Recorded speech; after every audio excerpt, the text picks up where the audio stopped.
කැනඩාව සමග ඇති වෙළඳ සාකච්ඡා වහාම අත්හිට වන බවත් ඉදිරි සතිය තුළ කැනේඩියානු භාණ්ඩ සඳහා නව තීරුබදු අනුපාතයන් නියම කරන බවත් ඇමරිකානු ජනාධිපති ඩොනල්ඩ් ට්‍රම්ප් පවසා තිබේ. ඇමර්සන් ඇතුළු ඇමරිකානු සමාගම් සඳහා කලින් පනවන ලද ඩිජිටල් සේවා බද්දක් කැනඩාව විසින් එළඹෙන සඳුදා සිට නැවත ආරම්භ කිරීමට සැලසුම් කිරීමටත් පෙර ඇමරිකානු ජනාධිපතිවරයා මෙම තීරණය ගෙන ඇති බවයි සඳහන් වන්නේ. කැනඩාව විසින් ඇමරිකානු තාක්ෂණ සමාගම් සඳහා ඩිජිටල් සේවා බද්දක් පනවන බවට නිවේදනය කර ඇති බවත් එය ඇමරිකාවට ඍජු හා පැහැදිලි ප්‍රහාරයක් වන බවත් සිය ට්‍රූත් සෝෂල් ගිණුමේ සටහනක් තබමින් ඇමරිකානු ජනාධිපතිවරයා සඳහන් කර තිබේ. එමෙන්ම වසර ගණනාවක් පුරාවට කැනඩාව විසින් කිරි නිෂ්පාදනය සඳහා ගොවීන්ගෙන් 400ක තීරුබදු අය කරගෙන ඇති බවත් කැනඩාව යනු වෙළඳාම් කිරීමට ඉතා අපහසු රටක් බවයි ඇමරිකානු ජනාධිපතිවරයා සිය සටහන මගින් පෙන්වා දී ඇත්තේ. ඒ අනුව වහාම ක්‍රියාත්මක වන පරිදි කැනඩාව සමග වෙළඳ සාකච්ඡා අවසන් කරන බවද ඉදිරි දින 7 තුළ ඇමරිකා එක්සත් ජනපදය සමග ව්‍යාපාර කිරීමට ඔවුන් ගෙවන තීරුබදු සම්බන්ධව කැනඩාව දැනුවත් කරන බවද වැඩිදුරටත් ඇමරිකානු ජනාධිපතිවරයා පවසා තිබේ. ඉරානයට නැවතත් පහර දීමට තමන් සලකා බලන බව ඇමරිකානු ජනාධිපති ඩොනල්ඩ් ට්‍රම්ප් පවසා ඇතැයි විදේශ මාධ්‍ය වාර්තා කරයි.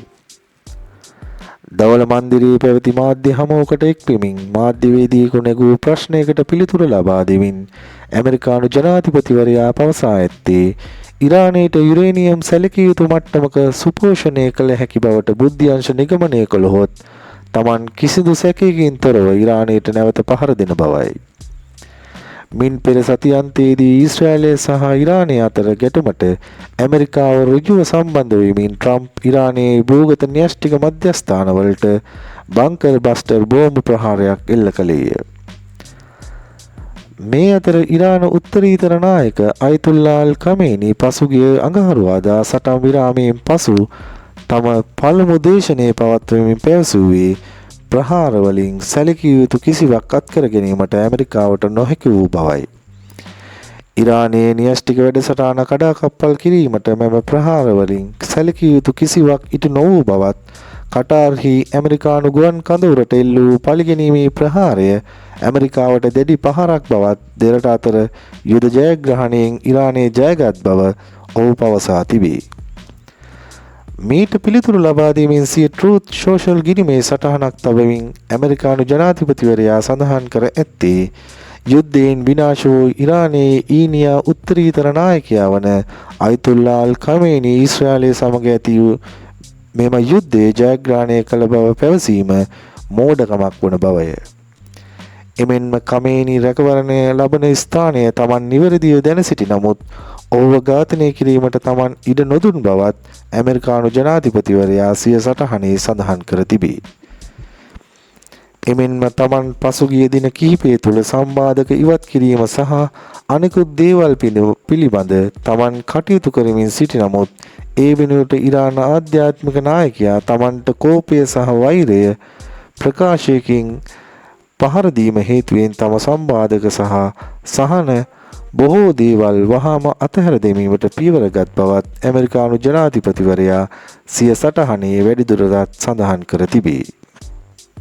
සුරාදා මධ්‍යහන දක්වා පැය 24ක් තුළ ගාසා තීරයට එල්ල වූ ඊශ්‍රායල් ප්‍රහාර වලින් අවම වශයෙන් පලස්තීන ජාතිකයින් 81 දෙනෙකු මිය ගොස් 400කට වැඩි පිරිසක් තුවාල ලබා ඇති බව හමාස් පාලනයේ පවතින සෞඛ්‍ය අමාත්‍යාංශය සඳහන් කරයි. එක් සිදුවීමකදී ගාසා නගරයේ ක්‍රීඩාංගණයක් අසල ප්‍රහාරයකින් පසු ළමුන් ඇතුළු අවම වශයෙන් පුද්ගලයන් 11 දෙනෙකු මිය ගිය බව අල් ෂියා රෝහල් කාර්ය මණ්ඩලය සඳහන් කරයි.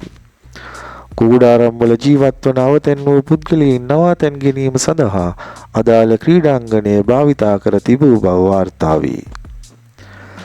මේ අතර ගාසා ගැටුම් සම්බන්ධයෙන් ඉදිරි සතියේදී සටන් විරාමයකට යොමු විය හැකි බව තමන් විශ්වාස කරන බව ඇමරිකානු ජනාධිපති ඩොනල්ඩ් ට්‍රම්ප් සඳහන් කරයි. රටවල් 12ක ඉල්ලීම මත පසුගියදා ඊශ්‍රායලය හා ඉරානය අතර ඇති කරගත් සටන් විරාමයකින් පසුව ඇමරිකාවේ බලපෑම් මත මෙලෙස ගාසාව සම්බන්ධයෙන්ද සටන් විරාම ගිවිසුමක් ඇති කරගත හැකියයි තමන් බලාපොරොත්තු වන බව කටාර් මැදිහත්කරුවන්ට ඩොනල්ඩ් ට්‍රම්ප් විසින් පවසා ඇත. මාර්තු මාසයේදී ඊශ්‍රායලය ගාසා තීරයට නව ප්‍රහාර දියත් කළ විට මාස 2ක සටන් විරාමය බිඳ වැටුණි.